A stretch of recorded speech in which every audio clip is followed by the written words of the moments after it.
Hello. NH9 highway of thinking के इस session में आप सभी का स्वागत है। आज अपन बात करेंगे इमोशनल हेल्थ की और क्यों लोग प्रैक्टिस करते हैं स्पिरिचुअल चीज़ें या फिर थेरेपी, ओवरऑल थेरेपी या फिर कुछ भी चीज़ें।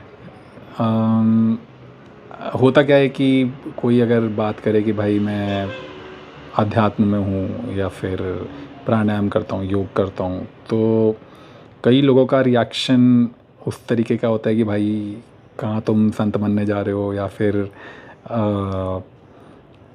तुम्हारी उम्र ही क्या है। और थेरेपी में फॉर इंस्टेंस अगर आप जाओ तो पहले ही उससे एक कई बार एक वीकनेस की इमेज जुड़ी हुई होती है थेरेपी से। तो उस चक्कर में कई बार लोग बहक जाते हैं और उनको दिक्कत हो जाती है। इसके अलावा अगर आप देखो कि अध्यात्म से फिर और कई चीज़ें जुड़ी हुई होती हैं कि भाई अध्यात्म में जुड़ गए तो एकदम ही जीवन भर के लिए खुश हो जाएंगे, मोक्ष मिल जाएगा और इस तरीके की चीज़ें। तो थोड़ा मैं बात करना चाहता था एक कंसेप्ट पे जिसको मैं इमोशनल हेल्थ बोलता हूँ एज सच। तो कई लोग बोलते हैं कि अध्यात्म में फॉर इंस्टेंस अगर आप जाओगे, प्राणायाम वगैरह कर रहे हो, साधना कर रहे हो, मंत्र जाप कर रहे हो, भगवान की पूजा कर रहे हो, तो ऐसे जीवन भर की खुशी का मार्ग मिल जाएगा और ये और वो।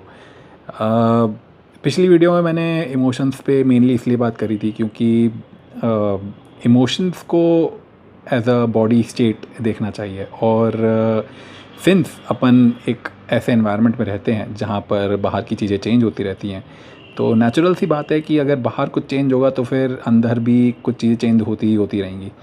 आपको अचानक से आपके घर में मान लो कुकर फट गया, तो नेचुरल सी बात है आपको मन में एक अचानक से डर आएगा वो अंदर से, और उसका कोई सच रिफ्लेक्स है वो आपका, वो आप उसको कंट्रोल नहीं कर सकते। तो और कई चीज़ें ऐसे, कोई आपको आके कुछ बोल दे तो आपको गुस्सा आ जाएगा, आप डर जाओगे, डिपेंड करता है आपकी रिलेशनशिप कैसी है उस इंसान से। और कोई अच्छी खबर मिल गई, प्रमोशन आ गया, खुश हो गए तुरंत, और इस तरीके की चीज़ें। तो पॉइंट ये कि अगर आप ये सोच रहे हो कि नहीं भाई हम तो जीवन भर खुश रहेंगे, एक एक मोमेंट खुश रहेंगे, ऐसी कोई खुशी तो भाई एग्जिस्ट करती नहीं है। तो मेरे को नहीं पता, एटलीस्ट कोई और होती हो तो मुझे बताएं। और मोक्ष वगैरह कंसेप्ट जितना मैंने मतलब पढ़ पढ़ा के सुन सुन के जाना, मेरे को आज तक इसकी कोई डेफिनेशन नहीं पता लगी है कि ये क्या डेफिनेशन है, कहाँ मोक्ष मिलता है, कैसा मोक्ष मिलता है। और मोक्ष इन केस कुछ होता भी हो, कोई एक अलग ही फीलिंग होती हो मोक्ष, तो उसके बाद भी वो भी परमानेंट हो नहीं सकती, क्योंकि इन दी एंड सब कुछ है तो इमोशंस में और फीलिंग्स में। तो बजाय कि आप एक किसी फीलिंग के पीछे जाओ, भले ही वो किसी भी चीज़ में जुड़ी हुई हो, किसी फीलिंग के पीछे भागने का मतलब नहीं है, क्योंकि एज सच हर चीज़ लूप में रिपीट होके आएगी ही आएगी। लेकिन कई बार ऐसा होता है कि इंसानों का एक डिफ़ॉल्ट नेचर होता है जिसको आप बोलते हो कि जैसे कई लोग होते हैं दिल से ही बड़े खुश, एकदम एनर्जेटिक दिखेंगे आपको। एक आध दोस्त मेरे याद आते हैं इसमें, तो एकदम ही हमेशा एनर्जी रहती है, आहा भाई ये कर लें, वो कर लें, ये काम करना है, वो काम करना है, इस तरीके से एकदम एनर्जी में रहते हैं। कुछ लोग होते हैं एकदम सुस्त, जिनको बोला जाता है कंटाला हुआ आदमी, तो एकदम ऐसे सुस्त पड़े हैं, भाई क्या नहीं करना, कुछ नहीं करना, और ऐसे तरीके से एकदम पड़े रहेंगे, ठीक है, उन्हें कोई दुनिया से मतलब नहीं है।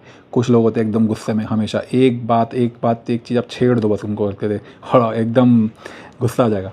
तो आ, कई लोग को की इमोशनल स्टेट ऐसी होती है जो कि कोई उसमें रहना नहीं चाहता।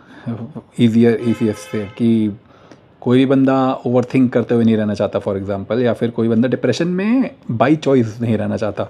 वो अलग बात है कि कई लोग डिप्रेशन में उतने कंफर्टेबल हो जाते हैं, उनकी कंफर्ट जोन बन जाती है, तो इसलिए उनको पता नहीं होता कि उसके अलावा क्या चॉइस है उनके पास। तो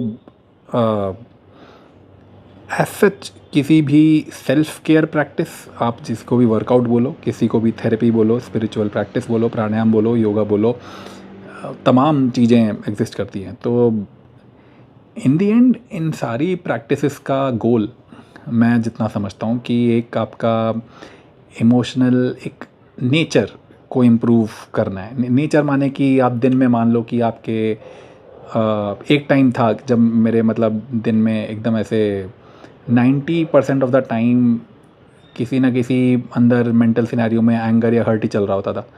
तो अगर मैं बोलूँ कि मैं अपना इमोशनल हेल्थ इम्प्रूव करना चाहता हूँ सच, तो मैं बोलूँगा कि एक परसेंटेज ऑफ नेगेटिव थॉट आपका रिड्यूस होता है। कंप्लीटली कमी नहीं जा सकता और वो फ़ाइन है, मतलब आप ह्यूमन बॉडी में अगर आप एग्जिस्ट कर रहे हो तो ये रोबोट तो है नहीं कि भाई एक स्विच दबाया और आप परमानेंटली एक स्टेट में चले गए। परमानेंट इमोशनल स्टेट एक ही होती है, वो होती है डेथ की, ठीक है, मरना पड़ेगा उसके लिए। तो एज सच गोल अगर आप इन चीज़ों का कोई भी लेते हो तो एक इमोशनल हेल्थ परसेंटेज में एक इम्प्रूवमेंट का होता है। इमोशनल हेल्थ माने कि आप दिन में कितने परसेंट ऑफ द टाइम आप एक डिज़ायर्ड इमोशनल स्टेट में हो। कई लोग होते हैं जिनको केवल शांति चाहिए और उसमें कोई बुरी बात नहीं है। कई लोग हैं जिनको जॉय चाहिए, इनको एनर्जी चाहिए, उसमें भी कोई दिक्कत नहीं है। तो जो भी डिज़ायरेबल हो आपके लिए, तो एक एज सच इमोशनल हेल्थ के लिए अगर आप ये चीज़ें करते हो तो आपके लिए ये चीज़ें डिज़ायरेबल या फिर एक प्रॉफिटेबल रहेंगी। तो हाँ, मेनली आज छोटी सी आज तो वीडियो इसी कॉन्सेप्ट पे बात करनी थी। आगे इसके बाद धीमे धीमे कुछ मैंने एक ओवर थिंकिंग पे वीडियो बनाई थी, उसको रिविज़िट करेंगे क्योंकि उसमें एक इमोशनल स्टेट की बात रह गई थी।